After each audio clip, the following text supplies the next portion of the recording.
Welcome जी live Canada में और ईद मुबारक। समझे ये मेरा फर्स्ट व्लॉग ही हो गया क्योंकि काफ़ी देर बाद अपने प्यारे प्यारे सोने सोने व्यूअरां दे नाल गल नहीं हुई है। और मैंने कहा चलें आज मौसम भी खूबसूरत है, प्यारा है, अल्लाह की रहमतें और बरकतें आई हुई हैं। ईद के दिन आई हुई हैं, चांद रात थी। मैंने कहा ये भी आपके साथ थोड़ा थोड़ा शेयर कर दूँ। नाल नाल मौसम खूबसूरत देखो, इस तरह सा जिस तरह नहरा सन लाहौर के नाल नाल जाओ ना तो नहरा होंदियां ने ना, तो बस ऐसे हुआ था। कनेडा ने कहा आज बारिश वस ही जाए, रहमता आ ही जान है।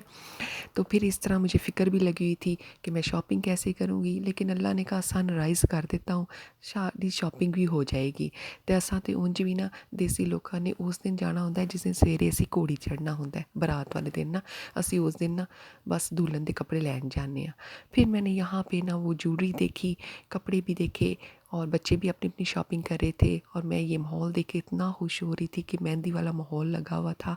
अक्सर यहाँ पे चांद रात होती है तो वो बाहर लगाते हैं, लेकिन उन लोगों ने ना इस दफ़ा था क्योंकि अंदर था, ठंड थी, तो ये लोग कहने लगे चले अंदर ही हम लोग लगा लेते हैं। तो कपड़े खूबसूरत थे, मैंने एक सूट ले लिया। बच्चों ने भी अपनी अपनी जो शॉपिंग करनी थी वो भी उन्होंने कर ली। सेल लगी हुई थी पर इतनी सेल नहीं थी लगी हुई। गुस्से वगैरह भी मैं देख रही थी, चूड़ियाँ वगैरह भी थी, बहुत अच्छा था।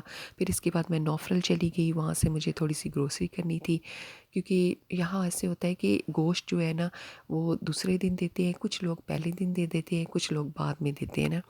तो मेरे तो घर में वैसे भी चिकन खाया जाता है, गोश्त वो है तो हम लोग बाहर से जब इनवाइट करते हैं किसी को तो फिर मैं बनाती हूँ। लेकिन इस दफ़ा मैंने कहा चलें थोड़ा सा वो भी बना लूँगी क्योंकि मुझे बारबेक्यू वगैरह करना था और साथ में मुझे बटर चिकन भी बनाना था। फिर मैंने कहा चलें साथ में ग्रोसरी हो जाएगी, थोड़े बच्चों के सीरियल वगैरह भी ले लूँगी।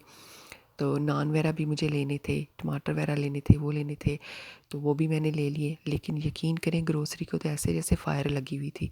पहले जो 100-200 में आती थी अब 500 में आती है, वो $500 में ग्रोसरी आती है। पर की करिए हुण लैनी पैंदी है, फिर की कर सकने असी। आम थे, इतने खूबसूरत आम आए हुए थे। वैसे तो बाहर से वो $20 के देते हैं, वो थोड़े पाकिस्तानी आम होते हैं और मीठे भी होते हैं, तो अक्सर हम लोग वही लेते हैं। लेकिन इस दफ़ा इधर सेल लगी हुई थी, मैंने कहा चलें यहाँ से आम लेते हैं, लोग सारे ले रहे थे। हमने कहा हम भी टेस्ट कर ही लेते हैं मैंगोस ना। तो हमने भी 1-2 पेटी उठा ली, वहाँ से बॉक्स उठा लिए। तो फिर उसके बाद मैंने फिर आपके साथ बारबेक्यू शेयर कर देती हूँ। तो इंशाल्लाह फिर इजाज़त दीजिए। अल्लाह हाफ़िज़ और दुआओं दुआओं में याद रखिएगा। आपको बहुत बहुत दोबारा ईद मुबारक और सब्सक्राइब ज़रूर